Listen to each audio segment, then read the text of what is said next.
Hi all, welcome back. അപ്പോൾ നമ്മുടെ spoken ഇംഗ്ലീഷിൻ്റെ next ക്ലാസ്സിലേക്ക് എല്ലാവർക്കും സ്വാഗതം. ഇന്നത്തെ വീഡിയോ എന്ന് പറയുന്നത് ഏറ്റവും ഇമ്പോർട്ടൻ്റ് ആയിട്ടുള്ള കുറച്ച് സെൻറ്റൻസുകളാണ് കേട്ടോ. അതിൽ ലോങ് സെൻറ്റൻസ് ഉൾപ്പെടും, അതിൽ സിമ്പിൾ സെൻറ്റൻസ് ഉൾപ്പെടും. നമ്മൾ ഡെയിലി ലൈഫിൽ നമ്മൾ ഉപയോഗിക്കുന്ന സെൻറ്റൻസുകളാണ്. അപ്പം നിങ്ങൾ വീഡിയോ മുഴുവനായിട്ട് കാണുക. ഇഷ്ടപ്പെടുന്ന സമയത്ത് എപ്പോഴും പറയുന്നത് പോലെ ലൈക്ക് ചെയ്യാൻ മറക്കരുത് കേട്ടോ. അതുപോലെ വീഡിയോയുടെ അവസാനം നിങ്ങൾക്കൊരു ക്വസ്റ്റ്യൻ ഉണ്ടായിരിക്കും. അപ്പോൾ നമുക്ക് സെൻറ്റൻസിലേക്ക് കിടക്കാം. ഇപ്പം നമ്മളൊക്കെ ജോലിക്ക് പോകുന്ന ആളുകളാണെങ്കിൽ, അല്ലെങ്കിൽ ഇപ്പോൾ സ്കൂളിൽ പോകുന്ന മക്കളാണെങ്കിൽ പല സിറ്റുവേഷനിലും നമ്മൾ ഈ സെൻറ്റൻസ് പറയാറുണ്ട്. ഞാൻ ഇന്ന് രാവിലെ ചായ കുടിച്ചില്ല. ഇനിയിപ്പോൾ വീട്ടിലിരിക്കുന്ന ആളുകളായാൽ പോലും നമ്മൾ പറയാറുണ്ട്, ഞാൻ ഇന്ന് രാവിലെ ചായ കുടിച്ചില്ല, അതുകൊണ്ട് എനിക്ക് നല്ല വിശപ്പുണ്ട് അല്ലേ. ചിലപ്പോൾ എന്തെങ്കിലും നമുക്ക് അർജൻറ്റായിട്ടുള്ള ജോലി കാരണം നമുക്ക് ചായ ഒന്നും കുടിക്കാനുള്ളൊരു സമയം കിട്ടിയില്ല. ആ ഒരു സിറ്റുവേഷനിൽ നമ്മളിങ്ങനെ പറയാറുണ്ട്, ഞാൻ ഇന്ന് രാവിലെ ചായ കുടിച്ചില്ല. ഇതൊരു നെഗറ്റീവ് സെൻറ്റൻസ് ആണ്. അപ്പോൾ ഞാൻ ഇന്ന് രാവിലെ ചായ കുടിച്ചില്ല, അതുകൊണ്ട് എനിക്ക് നല്ല വിശപ്പുണ്ട് എന്ന് നമ്മൾ എങ്ങനെ പറയാ? ഞാൻ ഇന്ന് രാവിലെ ചായ കുടിച്ചില്ല. I didn't have tea in the morning. I didn't have tea. ഇവിടുത്തെ ഹാവ് എന്താണ്? ഡ്രിങ്കിന് പകരമായുള്ളൊരു വേർബാണ് അല്ലേ. I didn't have tea. ഞാൻ ഇന്ന് ചായ കുടിച്ചില്ല. ഇന്ന് രാവിലെ എന്നുള്ളതിന് ടുഡേ മോർണിംഗ് എന്നല്ല പറയേണ്ടത്, ഇൻ ദ മോർണിംഗ് എന്നാണ് നമ്മൾ ഒരുപാട് തവണ പഠിച്ചിട്ടുണ്ട്. അപ്പം I didn't have tea in the morning. ഞാൻ ഇന്ന് രാവിലെ ചായ കുടിച്ചില്ല, അതുകൊണ്ട് എനിക്ക് നല്ല വിശപ്പുണ്ട് എന്നാണ്. So I am really hungry. So I am really hungry അല്ലേ. അപ്പം I didn't have tea in the morning, so I am really hungry. Okay, next. ഇപ്പോൾ നമ്മൾ ഓഫീസിൽ വർക്ക് ചെയ്യുന്ന ഒരാളാണ്, അല്ലെങ്കിൽ വേറെ എന്തെങ്കിലും ഒരു സ്ഥാപനത്തിൽ വർക്ക് ചെയ്യുന്ന ആളാണെങ്കിൽ നമ്മളിപ്പം ചായയൊക്കെ കുടിക്കാതെ പോയി കഴിഞ്ഞാൽ നമുക്ക് നല്ല വിശപ്പുണ്ടായിരിക്കും. ആ സിറ്റുവേഷനിൽ നമ്മൾ എന്താ പറയുക? ബോസ് വരുന്നതിന് മുമ്പ് എനിക്ക് ഭക്ഷണം കഴിക്കാമായിരുന്നു അല്ലേ. ബോസ് വരുന്നതിന് മുമ്പ് എനിക്ക്, അല്ലെങ്കിൽ അവിടെയുള്ള ആളുകളോട് നമ്മൾ പറയുകയാണ്, ബോസ് വരുന്നതിന് മുമ്പ് ഭക്ഷണം കഴിക്കാമായിരുന്നു എന്നെങ്ങനെ പറയുക? നമുക്ക് രണ്ട് രീതിയിൽ ഇത് പറയാനായിട്ട് പറ്റും. ഇവിടെ നമുക്ക് കുഡ് ഹാവ് യൂസ് ചെയ്ത് പറയാം. I could have eaten before the boss arrived. I could have eaten before the boss arrived. ഇവിടെ നമുക്ക് ഷുഡ് ഹാവ് യൂസ് ചെയ്ത് എങ്ങനെ പറയാമെന്ന് നോക്കാം. ഒരു മാറ്റമില്ല. I should have eaten before the boss came എന്നോ അറൈവ്ഡ് എന്നോ എന്ത് വേണമെങ്കിലും നമുക്ക് ആഡ് ചെയ്യാം കേട്ടോ. നെക്സ്റ്റ്, ബോസ് ഇന്ന് നേരത്തെ എത്തുമെന്ന് പറഞ്ഞിരുന്നു, പക്ഷെ കാണുന്നില്ല. ഇതൊക്കെ നമുക്ക് ഒരു കമ്പനിയിലോ അല്ലെങ്കിൽ ഒരു ഓഫീസിലൊക്കെ യൂസ് ചെയ്യാൻ പറ്റുന്നൊരു സെൻറ്റൻസ് ആണ്. ബോസ് ഇന്ന് നേരത്തെ എത്തുമെന്ന് പറഞ്ഞിരുന്നു, പക്ഷെ കാണുന്നില്ല. ഇന്നലെ എങ്ങാണ്ട് പറഞ്ഞതാണ്, പക്ഷെ കാണുന്നില്ല എന്ന് പറയാറുണ്ടല്ലോ. ബോസ് ഇന്ന് നേരത്തെ എത്തുമെന്ന് പറഞ്ഞിരുന്നു. പറഞ്ഞത് എപ്പോഴാണ്? അതായത് ഭാവിയിലുള്ളൊരു കാര്യം നമ്മൾ പാസ്റ്റിൽ പറയുകയാണ്. അവിടെ നമ്മൾ എന്താണ് യൂസ് ചെയ്യേണ്ടത്? വുഡ് യൂസ് ചെയ്ത് പറയണം അല്ലേ. ദ ബോസ് സെഡ്, ബോസ് പറഞ്ഞിരുന്നു, he would come early today. ഇന്ന് നേരത്തെ എത്തുമെന്ന് ബോസ് പറഞ്ഞിരുന്നു. But there is no sign of him. ഇവിടെ സൈൻ എന്ന് പറഞ്ഞു കഴിഞ്ഞാൽ കാണുക എന്നാണ്. അപ്പം ബട്ട് പക്ഷേ അദ്ദേഹത്തെ കാണുന്നില്ല എന്നാണ് പറയുന്നത്. But there is no sign him. പക്ഷേ അദ്ദേഹത്തെ കാണുന്നില്ല. The boss said he would come early today but there is no sign him. Boss ഇന്ന് നേരത്തെ എത്തുമെന്ന് പറഞ്ഞിരുന്നു, പക്ഷേ അദ്ദേഹത്തെ കാണുന്നില്ല. Okay, next. നീ ഓഫീസിലേക്ക് വരുന്നതിന് മുമ്പ് എന്തുകൊണ്ട് ഭക്ഷണം കഴിച്ചില്ല? ഫസ്റ്റ് നമ്മൾ പറഞ്ഞ സെൻറ്റൻസിൻ്റെ ഒരു ക്വസ്റ്റ്യൻ ആണിത്. അപ്പോൾ ഇങ്ങനെ നമുക്ക് ചോദിക്കണമെങ്കിൽ, നീ ഓഫീസിലേക്ക് വരുന്നതിന് മുമ്പ് എന്തുകൊണ്ട് ഭക്ഷണം കഴിച്ചില്ല എന്നാണ് ഇവിടെ ചോദിക്കുന്നത്. എങ്ങനെയാണ് ചോദിക്കുക? അത് നമുക്ക് ഇപ്പോൾ ഈ സ്കൂളിലേക്കെന്ന് പറയാം, അല്ലെങ്കിൽ നമ്മൾ പുറത്തെവിടെയെങ്കിലും പോവുകയാണെങ്കിൽ നമ്മുടെ കൂടെയുള്ളവർക്ക് ചോദിക്കാം, അല്ലെങ്കിൽ നമുക്ക് ആരോടെങ്കിലും ചോദിക്കാനായിട്ട് പറ്റും. നീ ഇങ്ങോട്ട് വരുന്നതിന് മുമ്പ് എന്തുകൊണ്ട് ഭക്ഷണം കഴിച്ചില്ല എന്ന് നമുക്ക് ചോദിച്ചൂടെ? അപ്പോൾ ഇവിടെ ഞാൻ എക്സാമ്പിളായിട്ട് എടുത്തിട്ടുള്ളത് ഓഫീസ് എന്നാണ്. നീ ഓഫീസിലേക്ക് വരുന്നതിന് മുമ്പ് എന്തുകൊണ്ട് ഭക്ഷണം കഴിച്ചില്ല? Why didn't you eat? Why didn't you eat? നീ എന്തുകൊണ്ട് ഭക്ഷണം കഴിച്ചില്ല? Before coming to the office. Why didn't you eat before coming to the office? നീ ഓഫീസിലേക്ക് വരുന്നതിന് മുമ്പ് എന്തുകൊണ്ട് ഭക്ഷണം കഴിച്ചില്ല? ഇനി നമ്മൾ ഇങ്ങനെ ചോദിക്കുകയാണ്, നീ ഇങ്ങോട്ട് വരുന്നതിന് മുമ്പ് എന്തുകൊണ്ട് ഭക്ഷണം കഴിച്ചില്ല എന്ന് ചോദിക്കുകയാണെങ്കിൽ, why didn't you eat before coming here, നീ ഇങ്ങോട്ട് വരുന്നതിന് മുമ്പ് എന്തുകൊണ്ട് ഭക്ഷണം കഴിച്ചില്ല? അപ്പം അങ്ങനെ എവിടെയാണോ നമ്മൾ പറയുന്നത് അവിടെ നമുക്കവിടെ ആഡ് ചെയ്ത് കൊടുക്കാം കേട്ടോ.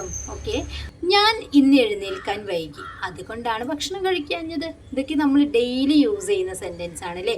നമുക്കിപ്പോൾ വീട്ടിൽ വരെ നമുക്കിത് യൂസ് ചെയ്യാനായിട്ട് പറ്റും. ഞാൻ ഇന്ന് എഴുന്നേൽക്കാൻ വൈകി, അതുകൊണ്ടാണ് ഭക്ഷണം കഴിക്കാഞ്ഞത്. ഇത് കഴിഞ്ഞു പോയൊരു കാര്യമാണ് നമ്മൾ പറയുന്നത്. Okay, I woke up late today, that's why, അതുകൊണ്ടാണ് ഐ ഡിഡ്ന്റ് ഈറ്റ്, ഞാൻ കഴിക്കാഞ്ഞത്. ഓക്കെ, അപ്പോൾ I woke up late today, ഞാൻ ഇന്ന് എഴുന്നേൽക്കാൻ വൈകി. That's why I didn't eat, അതുകൊണ്ടാണ് ഞാൻ ഭക്ഷണം കഴിക്കാഞ്ഞത്. നെക്സ്റ്റ്, ഞാനും ഇന്ന് വൈകിയാണ് എഴുന്നേറ്റത്, പക്ഷെ ഞാൻ ഭക്ഷണം കഴിച്ചു. ജസ്റ്റ് ഓപ്പോസിറ്റാണ് വേറൊരാൾ പറയുന്നത് അല്ലേ. ഞാനും ഇന്ന് വൈകിയാണ് എഴുന്നേറ്റത്, പക്ഷെ ഞാൻ ഭക്ഷണം കഴിച്ചു എന്നിങ്ങനെ പറയാം. I also woke up late today, ഞാനും ഇന്ന് വൈകിയാണ് എഴുന്നേറ്റത്, but I still had breakfast എന്ന് പറയാം. എന്താണ്? I also woke up late today, ഞാനും ഇന്ന് വൈകിയാണ് എഴുന്നേറ്റത്, but I still had breakfast, പക്ഷെ ഞാൻ ബ്രേക്ക്ഫാസ്റ്റ് കഴിച്ചു. അടുക്കളയിൽ ഒരുപാട് പാത്രങ്ങൾ കഴുകാനുള്ളത് കൊണ്ട് അടുക്കള വൃത്തിയാക്കാൻ ഒരുപാട് സമയമെടുത്തു. അടുക്കളയിൽ ഒരുപാട് പാത്രങ്ങൾ കഴുകാനുള്ളത് കൊണ്ട് അടുക്കള വൃത്തിയാക്കാൻ ഒരുപാട് സമയമെടുത്തു എന്നാണ് പറയുന്നത്. സെൻറ്റൻസ് കുറച്ച് ലോങ് ആണെങ്കിലും സിമ്പിളായിട്ട് നമുക്ക് പറയാനായിട്ട് പറ്റും. എങ്ങനെ? I took a lot of the time to clean the kitchen. I took, ഞാൻ എടുത്തു, a lot of time to clean the kitchen, കിച്ചണ് വൃത്തിയാക്കാൻ ഞാൻ ഒരുപാട് സമയമെടുത്തു. ബിക്കോസ് ദർ വർ, ഒരുപാട് പാത്രങ്ങൾ എന്ന് പറയുമ്പം അതൊരു പ്ലൂരലാണ്. അപ്പം because there were so many dishes to wash, അപ്പോൾ സിമ്പിളാണല്ലോ. പാത്രങ്ങൾ കഴുകാൻ ഞാൻ 2 മണിക്കൂർ എടുത്തു. പാത്രങ്ങൾ കഴുകാൻ ഞാൻ 2 മണിക്കൂർ എടുത്തിട്ടുണ്ട്. അതായത് ഇപ്പം ആ കഴിഞ്ഞ ഉടനെയാണ് നമ്മൾ പറയുന്നതെങ്കിൽ നമുക്കവിടെ ഐ ഹാവ് അല്ലേ, ഞാൻ എടുത്തിട്ടുണ്ട്, ഐ ഹാവ് എന്ന് യൂസ് ചെയ്ത് പറയാം. പാത്രങ്ങൾ കഴുകാൻ 2 മണിക്കൂർ ഞാൻ എടുത്തിട്ടുണ്ട് എന്ന് പറയുകയാണെങ്കിൽ ഐ ഹാവ് സ്പെൻഡ്, ഇവിടെ സ്പെൻഡ് എന്ന് പറയുന്നത് V3 ആണ് കേട്ടോ, ടി ആണ് അവസാനം. അപ്പം I have spend 2 hours washing the dishes, പാത്രങ്ങൾ കഴുകാൻ ഞാൻ 2 മണിക്കൂർ എടുത്തിട്ടുണ്ട്. ഇനിയിപ്പോൾ നമ്മൾ ആ പ്രവൃത്തിയൊക്കെ കഴിഞ്ഞ് കുറേ സമയം കഴിഞ്ഞിട്ടാണ് ഈ ഒരു കാര്യം പറയുന്നതെങ്കിൽ നമുക്കവിടെ പാസ്റ്റിൽ പറയാനായിട്ടും പറ്റും. എങ്ങനെ? I spend 2 hours washing the dishes എന്ന് പറയാം കേട്ടോ. 2 രീതിയിലും നമുക്ക് പറയാം. നമ്മൾ പഠിച്ചിട്ടുണ്ട്. ഹാവ് പെർഫെക്റ്റ് ടെൻസിൽ പറയുകയാണെങ്കിൽ അവിടെ നമ്മൾ എന്ത് യൂസ് ചെയ്യുക? കഴിഞ്ഞ ഉടനെ പറയുകയാണെങ്കിൽ നമുക്കിവിടെ ഐ ഹാവ് യൂസ് ചെയ്ത് പറയാം. അതല്ല പാസ്റ്റിൽ കുറച്ച് സമയമൊക്കെ കഴിഞ്ഞതിന് ശേഷമാണെങ്കിൽ I spend 2 hours washing the dishes. Okay, next, എനിക്ക് നല്ല ക്ഷീണമുണ്ടായിരുന്നു എന്നിട്ട് പോലും മുഴുവൻ പാത്രങ്ങൾ ഞാൻ കഴുകി എന്നിങ്ങനെ പറയാ. എനിക്ക് നല്ല ക്ഷീണമുണ്ടായിരുന്നു എന്നിട്ട് പോലും മുഴുവൻ പാത്രങ്ങളും ഞാൻ കഴുകി എന്നിങ്ങനെ പറയാം. ഇവിടെ നമുക്ക് ഈവൻ ദോ യൂസ് ചെയ്ത് പറയാം കേട്ടോ. അതായത് എന്നിട്ട് പോലും എന്ന് പറയുന്നുണ്ടല്ലോ, നമ്മൾ പഠിച്ചിട്ടുണ്ടല്ലോ ഈവൻ ദോ യൂസ് ചെയ്തൊക്കെ പറയാനായിട്ടല്ലേ. Even though I was tired I still washed all the dishes. I still washed all the dishes, എന്നിട്ടും ഞാൻ പാത്രങ്ങൾ മുഴുവനും കഴുകി. ഇവിടെ ചിലർക്ക് സംശയം വരും, ഇവിടെ സ്റ്റില്ലിൻ്റെ ആവശ്യമുണ്ടോ എന്നുള്ളത്. ജസ്റ്റ് നമുക്ക് സ്റ്റില്ല് യൂസ് ചെയ്യാതെയും ഇവിടെ പറയാം. സ്പോക്കൺ ഇംഗ്ലീഷിൽ even though I was tired എന്ന് പറയാം, I washed all the dishes എന്ന് പറയാം. ഇവിടെ സ്റ്റില്ല് യൂസ് ചെയ്ത് കഴിഞ്ഞാൽ ഒന്നും കൂടി നമ്മളെ സെൻറ്റൻസിനൊന്ന് എംഫസൈസ് ചെയ്ത് പറയാനായിട്ട് പറ്റും. അതായത് ഒന്നും കൂടി തറപ്പിച്ചില്ലേ, എനിക്ക് സുഖമില്ല, എനിക്ക് നല്ല ക്ഷീണമുണ്ടായിട്ട് പോലും നമ്മൾ ആ പാത്രങ്ങൾ മുഴുവനും കഴുകിയ ആ ഒരു ശക്തിയുണ്ടല്ലോ, അതിനെ ഒന്നുകൂടി നമുക്ക് ഊന്നൽ നൽകി പറയാൻ വേണ്ടിയിട്ട് നമുക്ക് സ്റ്റില്ല് യൂസ് ചെയ്യുന്നത് നന്നായിരിക്കും കേട്ടോ. അപ്പോൾ even though I was tired I still washed all the dishes എന്ന് പറഞ്ഞു കഴിഞ്ഞാൽ ആ ഒരു സെൻറ്റൻസ് ഒന്നും കൂടി തറപ്പിച്ച് പറയുന്ന പോലെ ആയിരിക്കും. അല്ലെങ്കിൽ നമുക്ക് ഇങ്ങനെ പറയാം, ജസ്റ്റ് നമ്മൾ സ്പോക്കൺ ഇംഗ്ലീഷിൽ എല്ലാം ഒന്നും നമ്മൾ കറക്റ്റ് ചെയ്യണം എന്നില്ല, ജസ്റ്റ് ആ ഒരു സെൻറ്റൻസ് ക്ലിയർ ആയാൽ മതി. Even though I was tired I washed all the dishes എന്ന് പറഞ്ഞു കഴിഞ്ഞാലും സെൻറ്റൻസ് കറക്റ്റാണ്.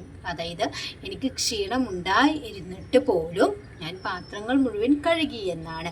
അപ്പോൾ എന്നിട്ടും എന്നുള്ളതൊന്നും കൂടി എംഫസൈസ് ചെയ്യാൻ വേണ്ടിയിട്ട് നമുക്ക് വേണമെങ്കിൽ രണ്ടാമത്തെ സെൻറ്റൻസിൽ I still washed all the dishes എന്ന് വേണമെങ്കിൽ പറയാം. അപ്പോൾ ഇതൊക്കെ ഇംഗ്ലീഷിൻ്റെ ഒരു ലോജിക്കാണ്, ഒരു ഫ്ലുവൻ്റ് ആണ് എന്നുള്ളത് മനസ്സിലാക്കുക. ഒഴിവാക്കേണ്ടത് നമുക്ക് രണ്ട് വട്ടമൊക്കെ ഒരു മീനിങ് വരുന്നതാണെങ്കിൽ നമുക്കത് ഒഴിവാക്കാം. അപ്പോൾ ഇത്രയും സെൻറ്റൻസ് ക്ലിയർ ആയല്ലോ. ഇനി നിങ്ങൾക്കുള്ളൊരു സെൻറ്റൻസാണ്, പാത്രങ്ങൾ കഴുകുമ്പോൾ ആരും എന്നെ സഹായിച്ചില്ല എന്നെങ്ങനെ പറയും എന്നുള്ളത് നിങ്ങൾ കമൻറ്റ് ചെയ്യുക കേട്ടോ. അപ്പോൾ ഇന്നത്തെ വീഡിയോ നിങ്ങൾക്ക് ഇഷ്ടപ്പെട്ടിട്ടുണ്ടെങ്കിൽ ലൈക്ക് ചെയ്യാനും ഷെയർ ചെയ്യാനും മറക്കരുത്. ഈ സെൻറ്റൻസ് മസ്റ്റായിട്ടും എല്ലാവരും, ഇപ്പം ഒരു 500-1000 പേരൊക്കെ എൻ്റെ വീഡിയോസ് ഒറ്റ ദിവസം കൊണ്ട് കാണുന്നുണ്ട്. അതിൽ വളരെ കുറച്ച് പേരെ നമുക്ക് കമൻ്റായിട്ട് വരുന്നുള്ളൂ കേട്ടോ. അപ്പോൾ നിങ്ങൾക്ക് സെൻറ്റൻസ് അറിയാഞ്ഞിട്ടാണെങ്കിൽ എന്തെങ്കിലും വീഡിയോനെ കുറിച്ചിട്ടുള്ളൊരു അഭിപ്രായം നിങ്ങൾക്ക് കമൻറ്റ് ചെയ്യാം കേട്ടോ. പാത്രങ്ങൾ കഴുകുമ്പോൾ ആരും എന്നെ സഹായിച്ചില്ല എന്നെങ്ങനെ പറയും എന്നുള്ളത് നിങ്ങൾ കമൻറ്റ് ചെയ്യുക. നെഗറ്റീവ് സെൻറ്റൻസ് ആണ്, മറക്കാതെ കമൻറ്റ് ചെയ്യുക. ഇനി കിട്ടുന്നില്ലെങ്കിൽ നിങ്ങൾ വീഡിയോൻ്റെ അഭിപ്രായമെങ്കിലും കമൻറ്റ് ചെയ്യുക കേട്ടോ. ഇഷ്ടപ്പെട്ട ലൈക്ക് ചെയ്യാനും ഷെയർ ചെയ്യാനും മറക്കരുത്. ചാനൽ ഇതുവരെ സബ്സ്ക്രൈബ് ചെയ്തിട്ടില്ലെങ്കിൽ പ്ലീസ് ഒന്ന് ചാനൽ സബ്സ്ക്രൈബ് ചെയ്യുക. സബ്സ്ക്രൈബ് ചെയ്യുന്നത് എന്തിനാണെന്ന് വെച്ച് കഴിഞ്ഞാൽ എൻ്റെ വീഡിയോസിലെ നോട്ടിഫിക്കേഷൻ നിങ്ങളുടെ ഫോണിലേക്ക് എത്താനാണ്. അത് ലൈവ് ചെയ്യുമ്പോഴായാലും ഷോർട്സ് ഇടുമ്പോഴായാലും വീഡിയോ ചെയ്യുമ്പോഴായാലൊക്കെ ആ സമയത്ത് തന്നെ നിങ്ങളുടെ ഫോണിലേക്ക് നോട്ടിഫിക്കേഷൻ എത്താൻ വേണ്ടിയിട്ടാണ് കേട്ടോ. അപ്പോൾ സബ്സ്ക്രൈബ് ചെയ്യുമ്പോൾ ബെല്ലൈക്കണും ഓൺ ഓപ്ഷനും ക്ലിക്ക് ചെയ്യാൻ മറക്കരുത്. അപ്പോൾ ശരി, നെക്സ്റ്റ് വീഡിയോയിൽ കാണാം. Thank you so much.